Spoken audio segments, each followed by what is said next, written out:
Kid Georgia.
Hey everyone, welcome. We're gonna get started on the hour, so in about 5 minutes, just so you know. So you have time to grab some water, grab a cup of coffee.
Hey guys, we're gonna get started in another 3 minutes. Gonna start on the hour.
Hi, everyone. Thank you for joining us today's presentation. We're going to give those last minute and late stragglers another couple of minutes to join us. So we'll get started in another 2 minutes.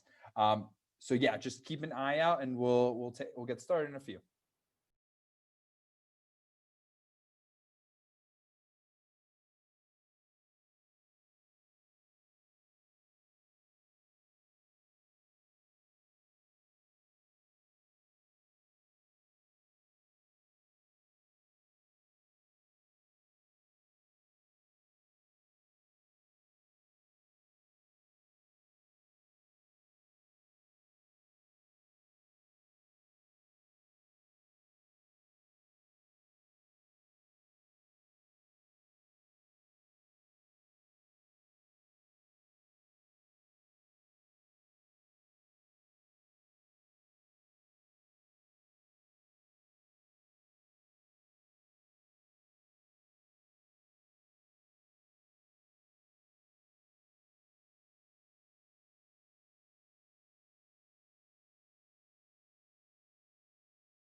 Okay, so I think we're going to get started now. First off, thank you everyone for joining us today. We're going to be talking about how to maximize your R&D funding with federal grants and contracts. Specifically, we're going to take a deeper dive into the Department of Energy, their SBIR program for the fiscal year of 2021. At any point during this presentation, if you have any questions, please submit them to the Q&A portion. We will answer everything at the end. We'll also try to answer the questions rolling throughout the entire presentation. Also, you will see a QR code on the slides. We are trying to get people, because our calendars fill up quickly and the DOE has a tight deadline for submissions within the next couple of weeks. Our company is going to stop onboarding. So if this is relevant for you and you do want to schedule a call with us to learn more, talk about what other agencies and opportunities might be relevant for your company and technology, in addition to the Department of Energy, please make sure to use the QR code that you find on the slide or the link at the end of the presentation to book a call right now on and during this webinar. We're actually going to be offering one extra free month of our services to any company and person that schedules a call during the webinar right now. So please make sure to use that and let's get started. All right. So today, as I said, we're going to be talking about the Department of Energy SBIR for fiscal year 2021. My name is Max Frischman. I am the Director of Sales for Eagle Point Funding. And we're also joined by my colleague, Asher Radinsky. He's one of our marketing managers. So I'm really going to pass the torch off to Asher and let him take it away from here. Again, you can see usually in the bottom left corner, we do have that QR code for you to just take a quick picture, open up your phone, hit the photo, click it, and it'll take you to our calendar. So Asher, take it away to start with that zoom out to in perspective on federal funding, the different mechanisms, and then I'll jump back in to talk more specifically about the DOE and where we fit into place. Sure. Thank you for the introduction, Max. Yeah, so now is one of the, as Max briefly touched upon, now is one of the best times to talk about federal funding. But to start off from a really high level overview, the 2020 budget for federal R&D funding was $161 billion this year. And to private industry, the funding amount ranges anywhere from $30 to $60 billion. So there's been quite a lot of funding going to private industry. And as you know, it can span any array of technology. It's really focused on anything the government deems innovative. So they're really looking to tackle and find innovative ideas that can help either benefit the economy or benefit themselves in some cases, to really bring about change and to keep America on the cutting edge. Max, if you wouldn't mind moving to the next slide. Perfect. So there's two different types of funding that we usually discuss. There's diluted funding, which most of you probably know about, usually venture capital angel investors. It usually comes with some strings attached. So transfer of equity, board members, IP rights might be up in the air. There are conflict of interests and a whole, basically, you're taking on more partners and more diluting the share of your company, essentially. Non-dilutive funding is there's no equity sharing, no interference, all IP rights maintained, and basically, people who the government is essentially one of the largest non-dilutive funder, and they're looking for you to run your company the way you want to run it. So they're not trying to micromanage. They're not trying to change the ethos of the company or anything like that. Their goal is to have you operate the way you think is most optimal, because when they invest in you, they're making they believe in you. They're really putting their faith in you. So it really comes with more. I mean, more benefits and more flexibility, which is a really big benefit when it comes to non-dilutive funding. Max, if you don't mind. So perfect. Um, Federal funding is viewed as a hallmark of quality. So when you are able to impress, let's say you're able to impress a scientist at the Department of Energy, investors view that as, wow, you guys are onto something. So this is a really interesting statistic. For every dollar that goes into, this was a study done by the Milken Institute, for every dollar invested in research and development from the government, that company saw $8.38 back in from the private sector over an 8-year period. So it really is basically the hallmark of quality. People are looking for it. People believe in companies that, hey, if you're a space company, for example, and you get funded by NASA, they view that as this company's serious and they have innovation that is cutting edge, and investors are interested in them. They want to be a part of that. If you wouldn't mind, Max. Okay, so this list is a list of industries that have been historically, the government has been searching for. Essentially, a lot of these grants, they offer focus topics in specific areas. And this list, this is only the first page out of 2, is the focus topics that have been offered in the past. So as you can see, it's pretty thorough. And more than that, if Max moves on to the next page, we'll see that there's even another topic. So if you don't see your technology here, there usually are focus topics available. In addition to that, even in the current DOE announcement, there is another topic for many categories. So the federal government's aware that they're not aware of everything that's out there, that every tech, they don't have necessarily a pulse on it, but they are interested in, 1, learning about it, and 2, potentially investing in it. So it's definitely something that is broad. And what's considered innovative is it's basically tech that either A, again, like we said, can contribute to the economy and bring overall good, or B, that they can use it. So agree to usage. So for example, they're looking for new energy systems or new ways to harness energy. That's greedy. They're looking to use it. They're not looking to simply benefit the economy. So there's quite a list, and you guys can look over this when we send you the slides afterwards. So here are 6 companies out of the 60,000 plus companies that have received grant funding. As you can see, I mean, these are some big players now in the industry. Qualcomm is, I mean, in particular, has been doing quite well. But again, a lot of companies have really received and got their starts and their roots in federal funding. And this is, again, because there is a flexibility with it and an ability to take it in ways that otherwise would have been restricted, if depending on shareholders or venture capital to kind of dictate how to run the company. As opposed to that, we're able to really drive it in a way that is most beneficial and comes out with really great technologies. Max, if you wouldn't mind. Perfect. And 3 out of the many technologies that have received funding that you guys probably all potentially have 2 out of the 3 in your pocket. sorry, Android users, internet, GPS, and Siri. So, I mean, again, lots of tech comes out of the federal funding, especially when it comes to research and development.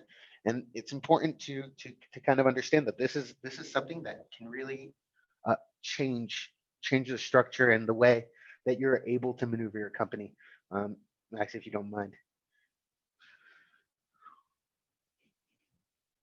Okay, so as I was saying earlier, there's two different types of uh, kind of federal funding reasons that agencies offer federal funding. The first one, like we said, they're seeking solutions to agency challenges. So they're looking for something that can fulfill a need that they have. And this investment might potentially lead to a business to government contract. And the government, again, is a tier one client. So they are a really nice client to have when it comes to growing your business and bringing on new clients. And again, it's a hallmark of quality. Max, if you wouldn't mind.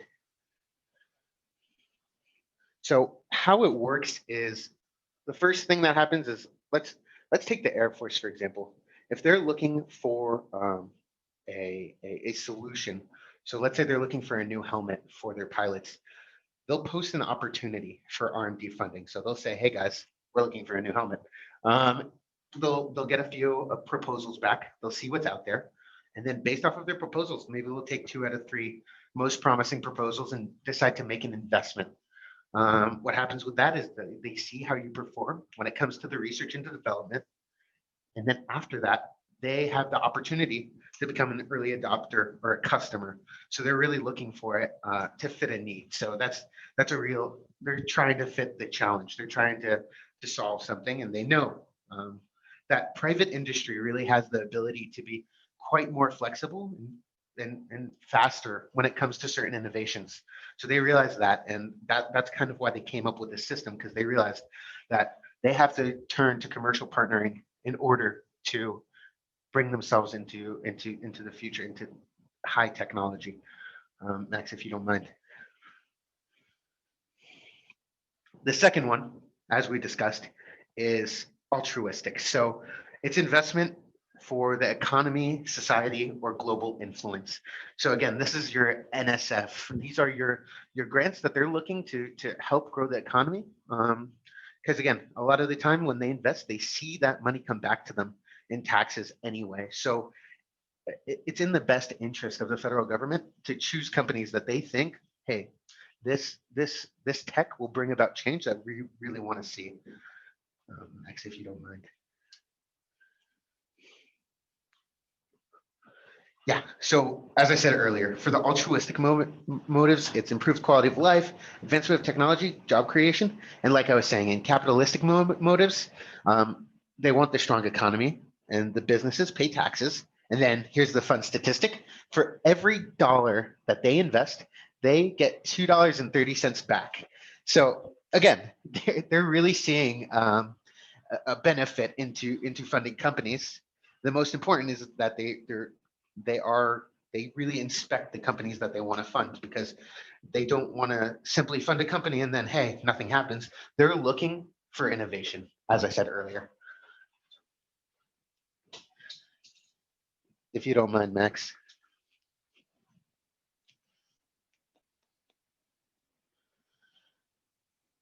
Okay, so the first mechanism we're going to discuss today is small business innovation and research. Small business innovation and research grants, known as SBIRs or SBIRs, depending on who you're speaking with. There's a $3.5 billion budget. Usually it's phased funding, and the award sizes are semi-standard, as you can see. So phase one is usually $50,000 to $256,000, and it's a proof of concept stage. It's you saying, hey, we have this idea, we think it could work for you. The next phase, a little bit more rigorous, phase two. It can range anywhere from $750,000 to $1.6 million. And that's the prototype stage, where you take that idea and you grow it and you bring it back to them a little bit more mature. And then phase 3, or 2B, is commercialization assistance. And this is where government contracts come in. This is where dollar for dollar fund matching comes in. There's a lot in phase three. And phase three is a really good phase to get to. There's certain criteria that you must fulfill in order to be applicable to the Small Business Innovation and Research Grant. You have to have under 500 employees, which it's safe to say that most companies are there. I mean, as long as we're not talking to Microsoft or a large company like that. Research and development must be performed in the USA. And lastly, 51% of ownership is US resident held or held by individuals. Yeah. Okay. And so this is the pie chart of overall the money allocated to the different mechanisms. As you can see, small business innovation and research is only a small piece of the pie, coming in at 3.2%. Small business technology transfers are also an even smaller piece of the pie at 0.4%. The largest chunk is broad agency announcements. And in the next slide, we're going to talk a little bit more about broad agency announcements. So they're usually continuous funding. So anywhere from 2 to 5 years. And the award ceilings can range anywhere from $100,000 to $65 million. And there are broad topics of interest. One thing you should note about broad agency announcements is that you do not necessarily have to be a small business, and B, the research and development restrictions as well as the ownership restrictions are lax. So you can be a foreign company, and it's a little bit of a different process because the process is a little more rigorous, and there is a little more competition because you can be playing in the same, applying to the same grant that a Google, Amazon, Microsoft, etc., is applying to. Next. Perfect. So grants, the research and development grants usually fund certain costs. So they can finance your research and development project in your staff salaries, subcontractors, instruments, materials, facilities and administration's costs, as well as advisors. Lastly, to many grants, to all grants, there is a 7% profit, meaning that there is an amount of money that you are allowed to use discretionarily. So it is not necessarily simply tied up. You're able to use it for anything you'd like, but that's only 7%. The rest needs to be used for R&D.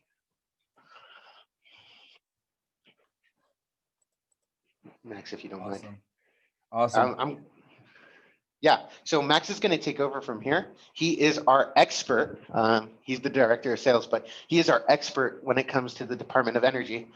He actually gave us an internal presentation recently.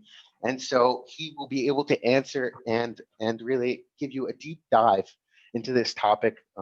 There's quite a few focus topics. Take it away, Max. Yeah, thank you so much, Asha. It was a great overall description of federal funding and the different mechanisms. So now I'm really going to take a deeper dive into this U.S. Department of Energy, the DoE, their SBIR program for the fiscal years 2021. It's a great program, and something that you should know from the DoE is that they offer SBIR programs only 2 times a year. So this first round, we do have it. It was pre-released on the 9th of November. It is being released officially on December 14th, and it will be closing for submissions on January 4th. Okay, so the next round opens up in, I believe it's pre-released in June, and it opens up from July to August. But let's talk about this round.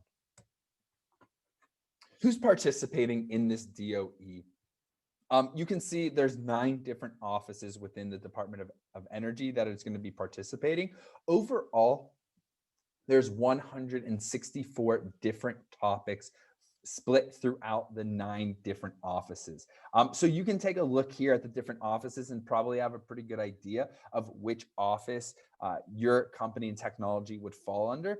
But we do see a lot of cross collaboration between the different offices and technologies being applicable to multiple topics from different offices. So what are their priorities? They've made it, the DoE has made it extremely clear and everything from here is taken from the actual DOE solicitation itself for this program, that their priorities lie on AI and ML. It's artificial intelligence and machine learning.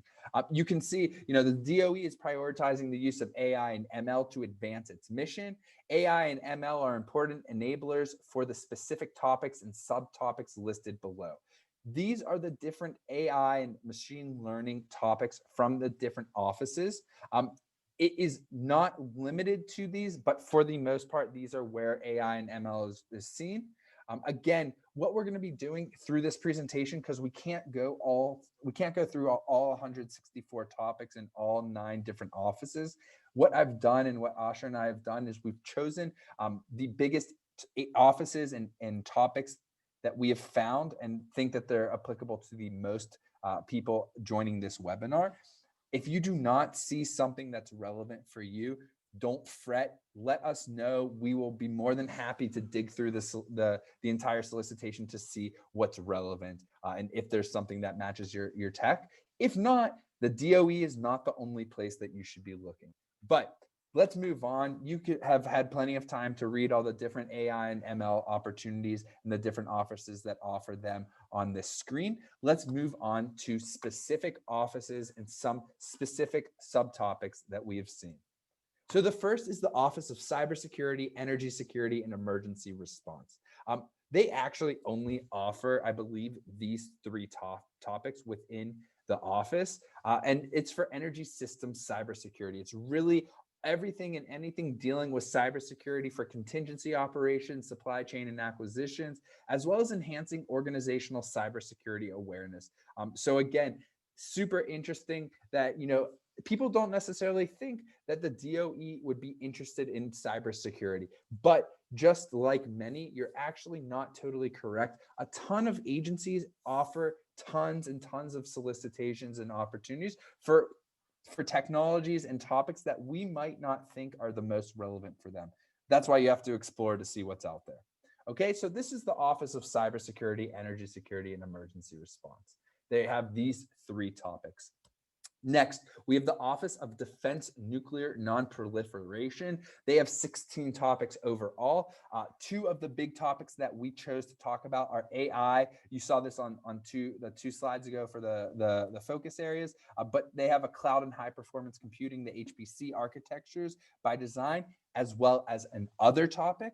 Okay, other topic means it is virtually open. You'll see this listed on a couple of the slides that we have through this presentation, as well as slides that we don't cover and topics that we don't cover. They have other topics, meaning if your technology fits under AI, but not exactly the use cases listed, you can propose your own use case to the Department of Energy and say, hey, this is who we are, this is what we have, here's our technology, and here's how you are able to use it. So these other topics are really, really fantastic mechanisms to go around.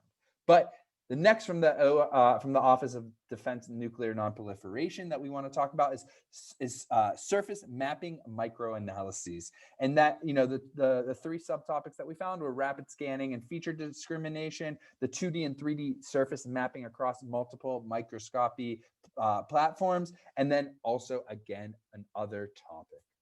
Okay, on to the next one.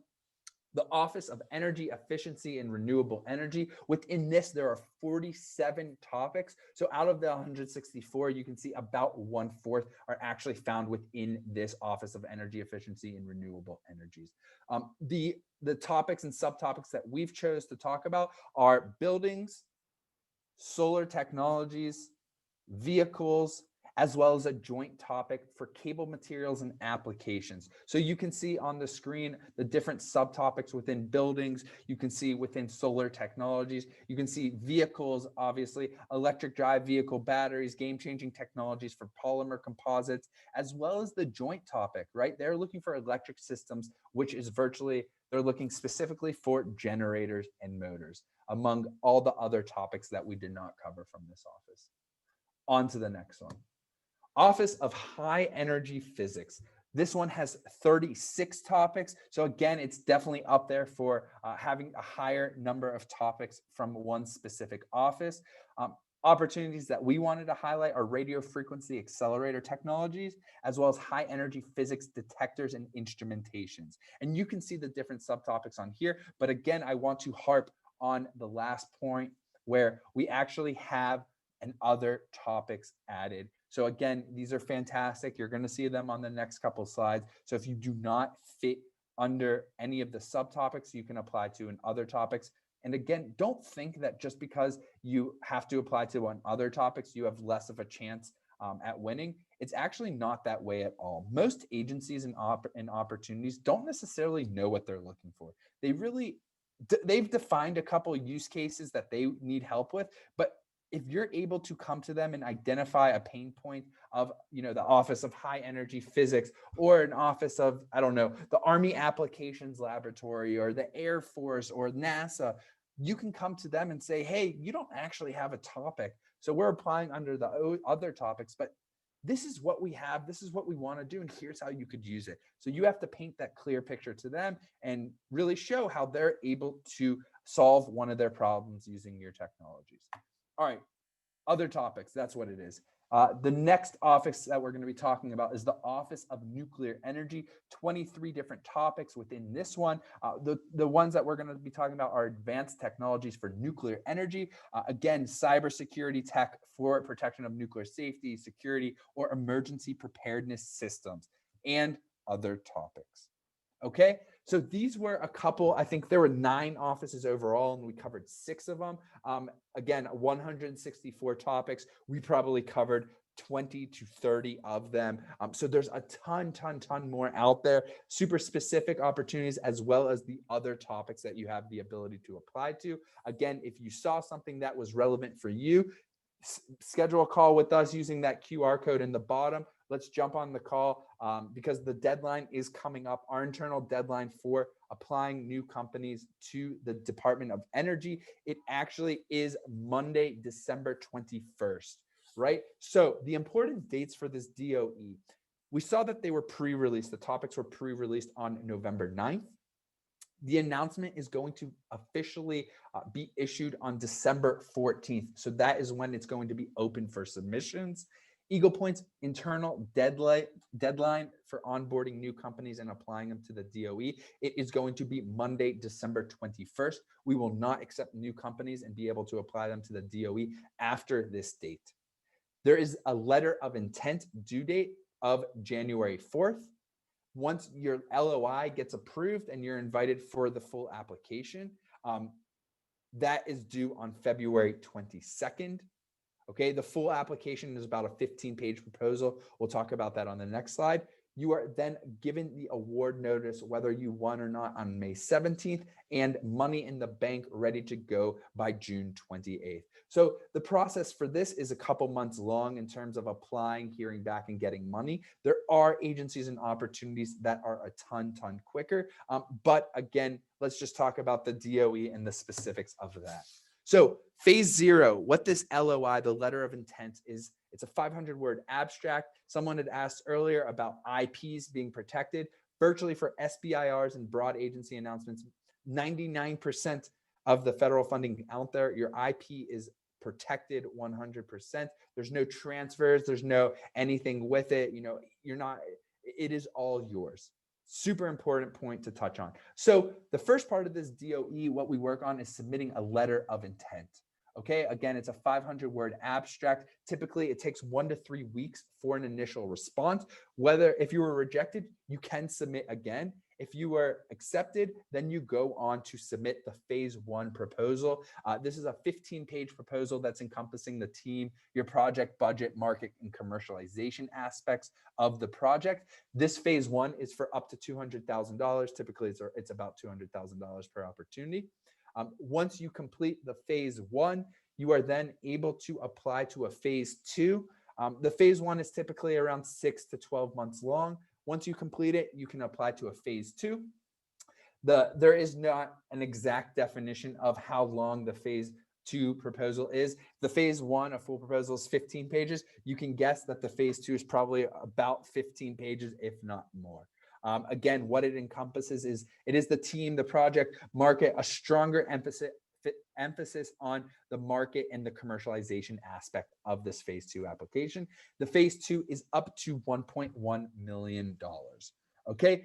One extra part that I want to stress an immense amount on is the commercialization aspect of the Department of Energy. This is taken right from the DOE solicitation itself that we're talking about. You can see at the bottom, they are interested in helping fund the commercialization and giving you commercialization assistance. Virtually what they want to help you do is they want to fund your R&D projects through these phase 1 and phase 2s.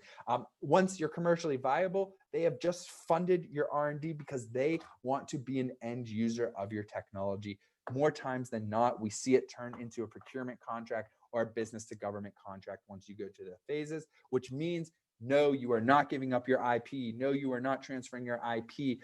No, you are not giving exclusivity, but it does give the DOE or any office within the DOE just early access to preview and be able to become an early buyer of your technology. So the commercialization aspect is what every company should thrive for when it comes to federal funding and applying and going down this route. Okay, that covers the DOE and the fiscal year 2021 SBIR. Let's talk about some of Eagle Point's winners, right? You can see 5 different companies on the screen. These have all been within the past year. And it's just to give you a little bit of an idea of some of our companies that we've worked with, what they have won. Not all of them are DOE winners. A couple of them are, you can see pretty much on the screen who is and who's not. But this is just an idea of companies that we've worked with and some big opportunities that have been won in the past year or so. So again, take a look at it. We have the AI-powered facial recognition company. They won a phase 1 and secured an MOU. They just finished applying to their phase 2 and waiting on an answer for that. We have a drone-based data management software company. They won a direct to phase 2, meaning they skipped the phase 1. This was a $750,000 opportunity. And then they went on to win a phase 3, which is commercialization assistance of $6 million.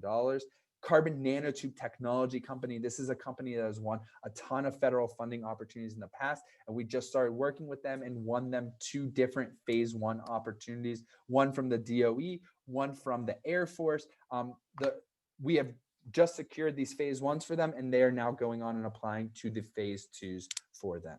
Again, you can see the other 2 on the screen, but I want to move on to a question that probably a lot of you all are wondering and asking. It's, how do I win? Right? Tell me the secrets of how I win. How do I get my company money?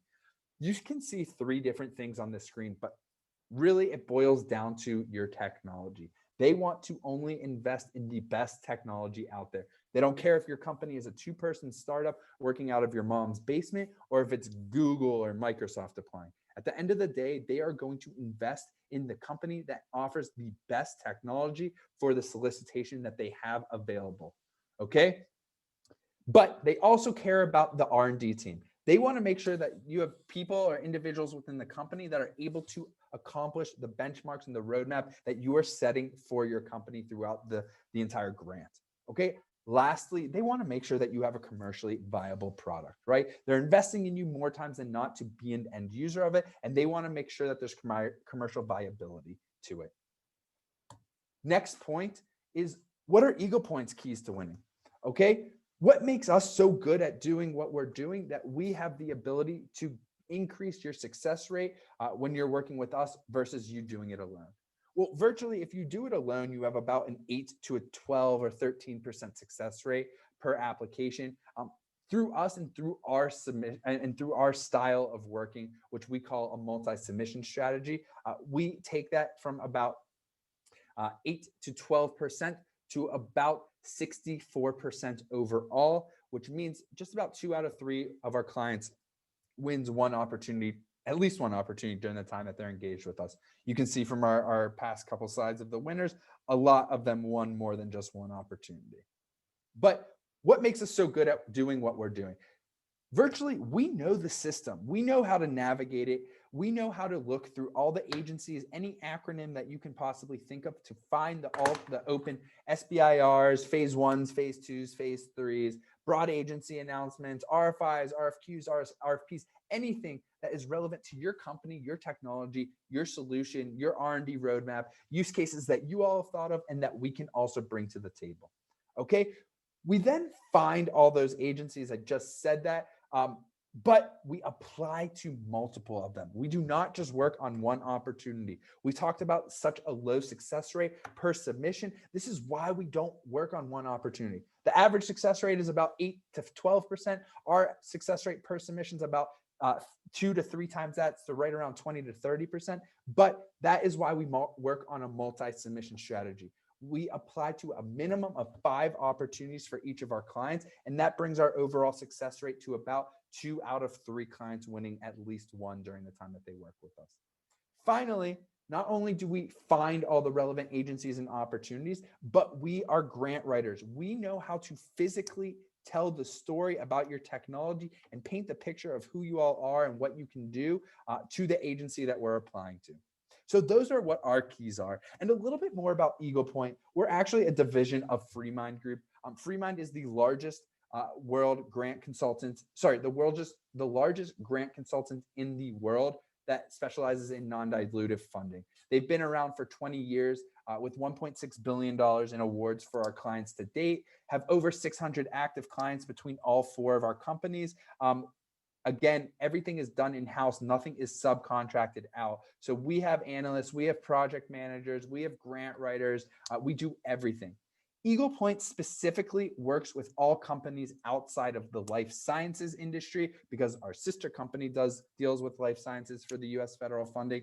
But we virtually focus on tech and energy and everything inside of that. What to expect when working with Eagle Point Funding. Once we sign a consulting agreement, once we sign an NDA, we schedule a kickoff call with you and the grant writer from our side that you will be working with during the entire 9-month term that we work together.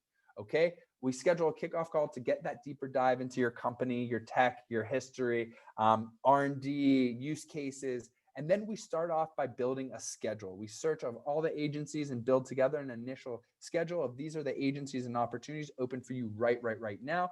Here's the one that we think is the best fit. Here's the one that we think you have the best chance at winning. Here's the one that has the closest deadline. And we build that out. But again, new agencies and opportunities are popping up all the time. So what we put together now is not necessarily the same in a couple months from now. There's always more opportunities coming up. But the first opportunity that we work on with your company, it requires about 40 to 60 hours from your side. The percentage of work done is about 40% on you, about 60% on us. After the first submission, the second submission is about 8 to 10 hours. 25% is on, sorry, the second submission is about 20 hours. I apologize. 20 hours for the second submission. About 25% is done on your end. Third submission and beyond, it's about 8 to 10 hours, where your workload goes down to about 10%, sometimes down to even 5 or 0%. Again, we do not work with companies on less than 5 opportunities and submissions. We will not even onboard a company if that is the case. On average, we're applying anywhere between 7 to 10 per client over a 9-month-long engagement, but we have the ability to do way more than 10 if possible. Okay, we have no maximum. So that is a little bit about us. That's where we fit into place. Federal funding, what it is, how much money's out there, Department of Energy, the different offices and opportunities. Out of the 164, here were a good chunk of them. Again, if you did not see something that fits into your company and your technology, don't fret. More likely than not, there are plenty of opportunities out there for it. We just need to do a little bit of dive into the opportunity. Okay, so here is the link to our calendar. Here's my information. Again, you can send me an email. Asher will be sending out an email tomorrow with the slides from this webinar. You can use the QR code to book a call directly for that extra 1 month free of our services. So instead of 9 months, it will be 10 months. We have some questions right now, so I'll just answer them. It says, what is the fee structure? How does Eagle Point get paid? Awesome question. We structure our costs for the standard 9-month, agreement, we structure our costs based off of a consulting fee and a success fee. The consulting fee is a total of $36,000 that is split up into 2 different installments of $18,000 each. The first is due when we sign. The second 18 is due 5 months later or halfway through that 9-month engagement. The success fee is 5% of each opportunity that we help you win. So we do have a cap on our success fee. Any opportunity that you win over $7 million, we cap our success fee at $350K, but that is how our business model looks like. Again, it is for a 9-month-long engagement where we apply to a minimum of 5 agencies and opportunities for you, but there is no maximum. Again, I said this before, and I'll say it one more time. If you book a call right now with us while this webinar is still live, we will make note of it. And instead of the 9 months, we will just give you an extra month for free. It's a little thing that we have going on for this webinar special. So we'll make it the engagement for 10 months. But that is what our business model looks like. Another question that we have is, how strictly do you have to adhere to the budget that you submit? For example, if your budget says that you will spend $100,000 each for 2 researchers, can you change that to spend $90,000 on each and $20,000 for equipment or something else? Absolutely, you can. You just have to let the agency know in your reportings. Okay, if you don't, that's called a misappropriation of funds, and you can get in serious trouble for it. But at the end of the day, if you need to rebudget, reallocate money from here to there for something like this example, you can definitely do so. You just have to make sure that the agency knows, and you are very, very transparent. Some agencies will not let you, but for the most part, you should be fine in putting the money somewhere else. Okay, another question. If our company is a Delaware C Corp startup, but 3 of the 4 co-founders are not American citizens, is that a problem? It's a problem only for SBIRs.